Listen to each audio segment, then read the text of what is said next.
Assalamualaikum warahmatullahi wabarakatuh. Hidup mahasiswa, hidup rakyat Indonesia. Isu yang mengangkat tentang wacana 3 periode masih berderu kencang di berbagai media sosial ataupun dalam pemberitaan televisi. Yang menjadi suatu substansi dari wacana periode ini yaitu di mana para pemilik kekuasaan mereka ingin memperpanjang bagaimana oligarki yang ada di Indonesia itu bisa berkembang biak. Saya Arya Fauzia Nugraha selaku sebagai Kepala Bidang Kajian Aksi dan Strategis dari Badan Eksekutif Mahasiswa Fakultas Ilmu Sosial dan Ilmu Politik Universitas Siliwangi. Tetapi di sini saya bukan hanya sendiri untuk berbicara tentang isu 3 periode ini. Saya juga ditemani oleh Kang Jam. Bagaimana Kang Jam sehat? Alhamdulillah. Jadi teman-teman, Kang Jam itu merupakan salah satu mahasiswa Fakultas Ilmu Sosial Ilmu Politik Universitas Siliwangi angkatan 2019. Gini Jam, menyikapi perihal tentang isu wacana 3 periode, bagaimana Kang Jam melihatnya itu dalam sudut pandang Kang Jam sendiri? Ya, pertama begini ya, saya menyikapi bahwasanya perihal wacana itu adalah sesuatu yang halal dalam ruang-ruang demokratis. Siapapun itu bisa memunculkan wacana. Karena pada dasarnya wacana itu kan timbul dari suatu pikiran yang abstrak. Dan pikiran itu tidak bisa dipidanakan atau tidak bisa dijadikan sebagai objek hukum. Makanya setiap orang itu berhak untuk memunculkan wacana dalam konteks apapun juga. Nah, namun yang menjadi masalah adalah wacana penambahan periode presiden itu dimunculkan dari istana, kan begitu. Ada beberapa menteri yang mereka memunculkan wacana tersebut atas dasar itu merupakan keinginan daripada rakyat, begitu. Yang menjadi sisi dilematis adalah dalam etika politik, istana itu dilarang untuk memunculkan isu-isu tersebut karena bisa memancing paradigma publik apakah isu tersebut itu muncul dari pesan politik dari Jokowi ataukah seperti apa. Nah, ini yang menjadi sisi dilematis tersendiri yang saya lihat. Berarti bisa saya tanggapi juga kan terkait tentang wacana kan merupakan bentuk dari yang namanya kebebasan berekspresi dalam demokrasi. Itu juga kan teratur dalam pasal 22 ayat 3 Undang-Undang nomor 39 tahun 1999 terkait tentang bagaimana kebebasan dalam berekspresi. Berarti bisa saya titik merahkan bahwa sebetulnya wacana itu gak salah gitu kan. Yang salah itu ketika wacana itu digemur-gemurkan oleh para pasukan Istana Merdeka gitu, Istana Negara maksudnya gitu. Iya betul. Nah, ini juga si Jam, Kang Jam. Nah, ketika isu ini ataupun wacana itu digemurkan oleh para pemegang kekuasaan, berarti kan adanya yang namanya disebutnya top down itu. Nah, problematika sendiri bagi khususnya isu-isu perpolitikan Indonesia itu bagaimana gitu Jam menanggapi hal tersebut? Ya, tentunya isu-isu yang sekarang dimunculkan oleh para elit-elit kekuasaan, terutama oleh orang-orang yang memiliki ruang-ruang kebijakan yang strategis. Kita fokuskan saja misalnya wacana 3 periode Jokowi. Ini pertama kali dimunculkan oleh 3 tokoh partai politik yang posisi mereka itu sangat strategis dalam partai politik tersebut. Sebut saja misalnya Muhaimin Iskandar dari PKB, kemudian Zulkifli Hasan dari PAN, Airlangga Hartarto dari Partai Golkar. Nah, ini kan mereka mengatasnamakan bahwasanya itu adalah kehendak daripada rakyat. Kemudian ditambah juga oleh argumentasi dari sosok Luhut Binsar Panjaitan, salah satu menteri yang memiliki jabatan strategis dalam pemerintahan Joko Widodo. Nah, ini kan yang menjadi problematika tersendiri. Mereka menggembor-gemborkan ini berasal daripada keinginan rakyat. Terlebih lagi, Luhut mengatakan bahwasanya dia memiliki big data sebesar 110 juta warga masyarakat Indonesia, warga net begitu, yang memang setuju terhadap penambahan jabatan Presiden Joko Widodo. Namun sampai saat ini kan data tersebut belum muncul begitu. Dan yang menjadi lucu adalah jumlah DPT pemilu saja itu tidak sampai 110 juta. Tapi Luhut mengatakan 110 juta. Begitu. Kita tunggu saja sampai sekarang gitu. Apakah itu benar suatu realita yang ada? Kemudian argumentasi daripada elit-elit politik itu apakah benar berasal daripada keinginan rakyat? Ataukah itu hanya kepentingan mereka saja? Begitu.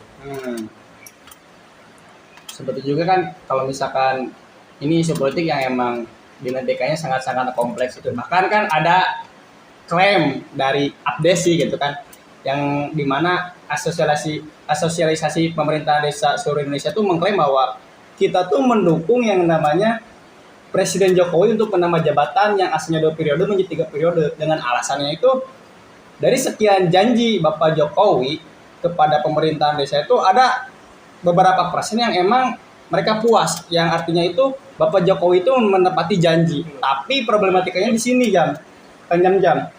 Ada yang dimana Bapak Arifin yang selaku mengklaim bahwa Abdesi yang dikatakan oleh media yang khususnya itu kubunya Sutawijaya itu enggak sah. Soalnya apa? Karena Bapak Arifin tersebut mengklaim bahwa ia punya surat SK dari Kemenkumham gitu, yang istilahnya secara resmi ia menyayangkan bahwa klaim yang dinyatakan oleh Bapak Sutawijaya, khususnya kubu Sutawijaya itu sangat menyayangkan gitu. Istilahnya ada mobilisasi kotor lah. Nah, bagaimana jam-jam menanggapi hal tersebut gitu? Ya, berbicara masalah Abdesi tentunya ini yang saya amati memang terjadi dualisme kepemimpinan gitu. Karena Abdesi ini adalah suatu konfederasi atau perhimpunan organisasi pemerintah desa yang memang sampai ke grassroots, ke akar-akarnya. Bahkan sampai tingkat kecamatan pun itu ada asosiasi Abdesi tersebut. Nah, yang menjadi masalah adalah kepala desa ini kan bukan suatu jabatan politis yang dihantarkan oleh kepentingan politik atau bukan latar belakang dari partai politik, berbeda dengan misalnya kontestasi di kabupaten atau kontestasi di kota. Nah, harusnya kepala desa ini tidak boleh ikut campur di dalam persoalan ini, karena ruang-ruang dilematis itu akan tetap muncul ketika asosiasi pemerintah desa seluruh Indonesia atau Abdesi ini mengucapkan sesuatu yang memang itu sama dengan apa yang diucapkan oleh Luhut Binsar Panjaitan. Terlebih lagi kan ruang-ruang pemerintah desa seharusnya tidak memiliki intervensi untuk berada di dalam ruang tersebut. Yang menjadi lucu adalah wacana mengapa ada kubu Abdesi yang setuju kepada penambahan jabatan presiden menjadi 3 periode. Itu katanya ada persentase dari dana desa yang akan diberikan kepada kepala desa. Jadi kurang lebih ada beberapa persen gitu dari keseluruhan dana desa itu yang akan diberikan kepada kepala desa dengan politisasi itu untuk biaya operasional kepala desa. Nah, ini kan yang menjadi polemik begitu. Apakah memang Abdesi ini memiliki kepentingan pragmatis salah satu kubu Abdesi ini? Begitu. Mungkin sangat disayangkan juga ketika Abdesi yang dikatakan tadi Kang Janma istilahnya tidak sah itu justru malah didatangi sama Bapak Luhutnya sendiri, sama Bapak Jokowinya sendiri, yang dimana pada saat itu Bapak Luhut sebagai pembina desa yang memang sejalur gitu, istilahnya sejalan dengan tupoksi yang dikirimkan oleh menteri yang ia jabatani gitu. Nah, berbicara juga gini Jam, ketakutan dari kita selaku istilahnya mahasiswa dan juga masyarakat itu ketika wacana isu 3 periode ini kan pastinya akan mengembangbiakan yang namanya oligarki gitu. Nah, ketika wacana ini masuk ke amandemen undang-undang dasar, khususnya konstitusi negara, bagaimana tanggapan Kang Janjam dalam menanggapi hal tersebut? Ya, tentunya kan begini. Yang harus menjadi fokus perhatian kita sebagai mahasiswa adalah ada jalur-jalur legal untuk mengamandemen konstitusi, sementara ruang-ruang politik alternatif dari mahasiswa ini secara legal formal tidak bisa masuk ke dalam ruang tersebut. Contoh sederhana seperti ini misalnya, sekarang sudah ada 3 partai politik yang menyetujui tentang penambahan masa periode jabatan Joko Widodo. Nah, kan dalam Undang-Undang Dasar itu diatur bagaimana ketika prosedur pengamandemenan Undang-Undang Dasar tersebut untuk mengatur jabatan presiden. Itu kan diajukan sekurang-kurangnya 1/3 dari jumlah anggota parlemen. Nah, 3 partai ini hanya butuh 1 atau 2 partai lagi untuk bisa mengajukan perihal amandemen tersebut. Begitu. Kemudian untuk disahkannya ini butuh 2/3 dari anggota parlemen. Nah, yang harus menjadi fokus perhatian kita sebagai mahasiswa adalah kita lihat bagaimana pola-pola pemerintahan di eksekutif dan juga di legislatif. Di eksekutif sudah pasti ini dikuasai oleh salah satu partai politik, katakanlah PDI Perjuangan dengan koalisinya. Yang persentasenya itu hampir sekitar 70-75%. Ditambah lagi di legislatif, begitu. Dominasinya sama, partai penguasa. Artinya sudah ada romantisme dalam tubuh eksekutif dan legislatif ini. Nah, peran kita di mana sebagai mahasiswa? Ada salah satu teori untuk yang dianggap sebagai suatu langkah efektif untuk meredam oligarki atau untuk melawan oligarki, yaitu adalah politik alternatif. Politik alternatif ini dimunculkan dari gerakan-gerakan mahasiswa yang memang berlandaskan kepada gerakan intelektual dan gerakan idealis untuk memberikan suatu tekanan kepada kekuasaan bahwasanya apa yang diucapkan oleh orang-orang tersebut, oleh elit politik tersebut itu bukan berasal daripada rakyat. Begitu, rakyat yang mana kan sampai saat ini datanya belum terbuka. Nah, berarti terkait tadi kan berbicara tentang teknis bagaimana amandemen itu bisa dilakukan. Berarti bisa saya katakan bahwa pemerintah itu istilahnya bodoh amat gitu. Entah kepentingan mana, entah kepentingan siapa, yang penting bisa mengamandemen. Berarti tidak kemungkinan dong bahwa wacana 3 periode ini bisa masuk ke amandemen gitu. Maksudnya bisa mengubah konstitusi. Iya, betul. Kemungkinan untuk mengamandemen Undang-Undang Dasar meskipun hanya 1 pasal ya, terkait penambahan jabatan presiden itu bisa-bisa saja begitu. Kalau kita lihat dari prosedur atau mekanisme yang memang tercantum di dalam mekanisme pengamandemenan Undang-Undang Dasar. Namun yang saya garis bawahi di sini adalah apa urgensi penambahan jabatan presiden ataupun penundaan pemilu begitu. Kalau dikatakan misalnya negara kita masih pandemi, loh mengapa pilkada yang kemarin yang 2020 itu bisa dilaksanakan begitu. Terlebih lagi kan pandemi lagi meningkat gitu dibandingkan dengan tahun sekarang misalnya. Apakah memang di tahun 2020 itu ada satu anak Jokowi dan satu menantu Jokowi yang ikut dalam kontestasi sementara pilkada bisa dilaksanakan? Begitu. Ataupun misalnya pertimbangannya karena masalah ekonomi. Lah apa bedanya dengan pemindahan ibu kota negara gitu? Kuat mana sih? Jadi antara perintah presiden dalam pemindahan ibu kota dengan perintah konstitusi untuk masa jabatan presiden ya cukup 2 periode selama 5 tahun begitu. Ini menjadi dagelan sampai saat ini. Ya memang saya lihat seperti itu. Ya kalau saya lihat juga kan alasan-alasan yang diutarakan terkait tentang Jokowi 3 periode itu kan kalau melihat secara realita gitu, gas naik, gas LPG khususnya, minyak goreng langka, minyak bumi kayak khususnya Pertalite atau Pertamax naik, tapi kok ada gitu yang menjadi dagelannya itu orang yang mengatakan gitu bahwa Jokowi terus 3 periode gitu. Pernah saya bicara sama teman saya sendiri gitu pada saat diskusi. Ini kalau misalkan di Chili ataupun di Kuba ini pasti revolusi. Soalnya apa? Bagaimanapun secara kebutuhan pokok kan itu ada hal yang urgensi dalam masyarakat. Tapi ketika pemerintah tidak bisa mengantisipasi entah itu harga kenaikan, tapi yang minta saya harus butuh jabatan lagi.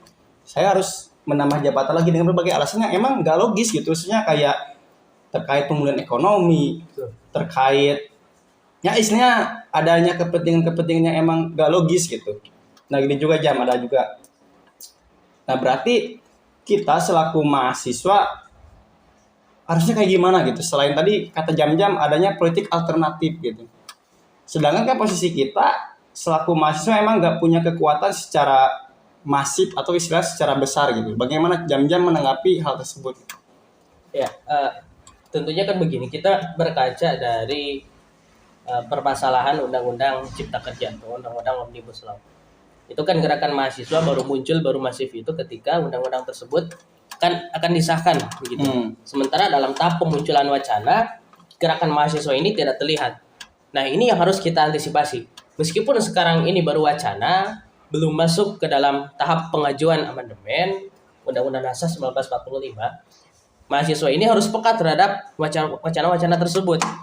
Agar apa? Agar bisa memancing pikiran kekuasaan bahwasanya mereka tidak bisa bergerak sesuai dengan keinginan mereka sendiri. Karena kita harus mengevaluasi dari fenomena Undang-Undang Cipta Kerja berapa tahun ke belakang.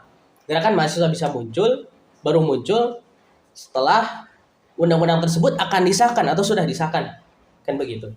Nah, tentunya gerakan-gerakan mahasiswa ini selain daripada turun ke jalan, harus dibumbui dengan pola-pola idealisme dan intelektual gitu. Kita buat naskah akademik, kita buat kajian akademik, karena kan kita hidup dari ruang-ruang intelektual gitu, bukan ruang-ruang yang asal-asalan. Kita berbicara dengan data, fakta, dan lain semacamnya. Kalau perlu, ini gerakan mahasiswa tentang penolakan terhadap penambahan jabatan presiden, ini harus merata ke semua daerah yang ada di Indonesia. Sampai sekarang kan gerakannya ini baru terpusat di Jakarta kan begitu. Daerah-daerah yang lain belum terlihat secara ya kekuatannya belum terlihat sampai sekarang gitu. Termasuk di kota Tasikmalaya sendiri belum ada pergerakan mengenai hal tersebut. Gitu sangat kita nantikan. Berarti istilahnya ada input, kalau misalkan menurut teori David Easton kan tentang sistem perpolitikan itu adanya input yang masuk ke pemerintahan yang menghasilkan output kan, yaitu suatu kebijakan. Berarti input kita selaku mahasiswa itu yaitu dengan mengirim istilahnya sudut pandang yang dimana pendapat ini menurut akademis gitu.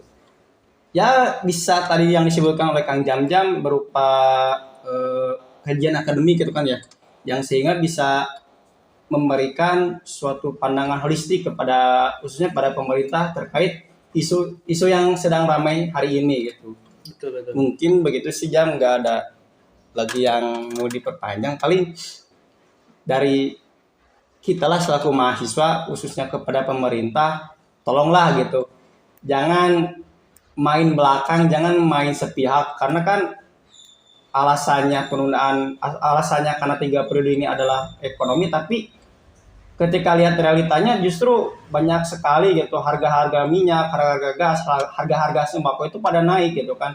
Ditambah dengan isu perpolitikan yang sangat-sangat mencekam gitu, bahkan bisa mencederai yang namanya konstitusi. Kan jadi satu pertanyaan, apakah pemerintah hari ini berpihak kepada masyarakat atau justru berpihak kepada diri sendiri atau istilahnya kepentingan mereka sendiri. Gitu paling, Jam. Mungkin begitu saja teman-teman yang bisa kita bicarakan.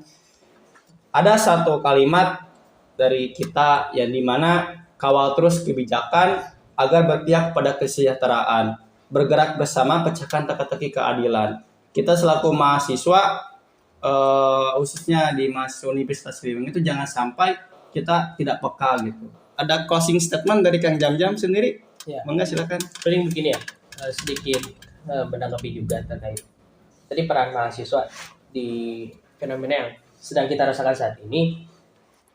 Minimalnya begini, kita menjadi antitesa dari opini Luhut Binsar Panjaitan yang mengatakan bahwa ada 110 juta warganet itu yang mendukung terhadap penambahan jabatan Joko Widodo. Kita gerakan-gerakan mahasiswa yang menuntut penolakan ini minimalnya menjadi antitesa dari 110 juta orang ini. Rakyat mana sih yang mendukung gitu? Sementara mahasiswa di banyak daerah di jalan itu semuanya menolak begitu. Minimalnya itu. Kemudian kalau kita berbicara mengenai masalah kompleksitas problematika yang ada dalam pemerintahan Joko Widodo dari mulai minyak, gas dan lain semacamnya, dalam suatu sifat konstitusi itu memang apalagi yang buruknya gitu. Yang baiknya juga ketika konstitusi mengatakan sudah 5 tahun, meskipun saya misalnya sangat menyukai kepemimpinan Joko Widodo, saya juga memiliki inisiatif untuk mendukung terhadap penambahan jabatan. Ketika konstitusi berbicara sudah 5 tahun, meskipun banyak rakyat yang mengatakan saya puas dengan kepemimpinan Joko Widodo misalnya, itu jangan digubris, karena konstitusi itu memiliki sifat untuk membatasi kekuasaan begitu. Makanya konstitusi hadir kan secara filosofis seperti itu. Apalagi yang memang menjadi hal-hal yang negatif katakanlah begitu, tentang kenaikan harga dan lain semacamnya. Tentu harus kita sikapi sebagai mahasiswa dengan ruang-ruang yang ideologis, ruang-ruang yang idealis, ruang-ruang yang intelektual gitu dalam menyikapi fenomena-fenomena politik yang ada di zaman sekarang gitu. Karena pada dasarnya kita sebagai mahasiswa tentunya bukan hanya bekerja secara organik ataupun mementingkan kepentingan pribadi ataupun golongan. Karena pada dasarnya menjadi mahasiswa itu adalah suatu tuntutan untuk merubah suatu peradaban bangsa. Lebih lagi kita sebagai mahasiswa Indonesia dengan memiliki sejarah yang sangat panjang begitu di dalam pergolakan dunia sosial politik yang ada di negeri ini. Bung Hatta pernah mengatakan bahwasannya menjadi mahasiswa itu bukan hanya tentang belajar dan mencari ilmu, tapi menjadi mahasiswa adalah bagaimana caranya untuk memiliki dampak yang positif dan bisa mensejahterakan seluruh rakyat Indonesia. Dan dengan langkah-langkah yang katakanlah langkah-langkah kecil seperti mengadakan diskusi seperti ini kan memiliki output yang sangat baik untuk menyadarkan rakyat bagaimana tentang fenomena yang ada di Indonesia gitu. Ataupun membentuk diskusi-diskusi gerakan-gerakan kecil yang kemudian nantinya akan menjadi kelompok-kelompok besar. Ini merupakan salah satu langkah konkret begitu dalam menyikapi fenomena sosial politik yang ada di Indonesia. Mungkin seperti itu dari saya. Terima kasih buat Kang Jam-Jam atas waktu dan memberikan suatu ilmu. Kita sama-sama belajar soal mahasiswa, tapi jangan lupa juga kita ketika mendapatkan ilmu ya kita harus sebarkan juga gitu. Mungkin terima kasih Jam-Jam sebelumnya dan terima kasih banyak juga pada teman-teman yang sempat ataupun memperhatikan pembicaraan kita yang mudah-mudahan gitu apa yang kita bicarakan hari ini bisa ada manfaat buat teman-teman, buat pemerintah, buat Bapak Jokowi sendiri. Mungkin seperti itu. Terima kasih. Wassalamualaikum warahmatullahi wabarakatuh.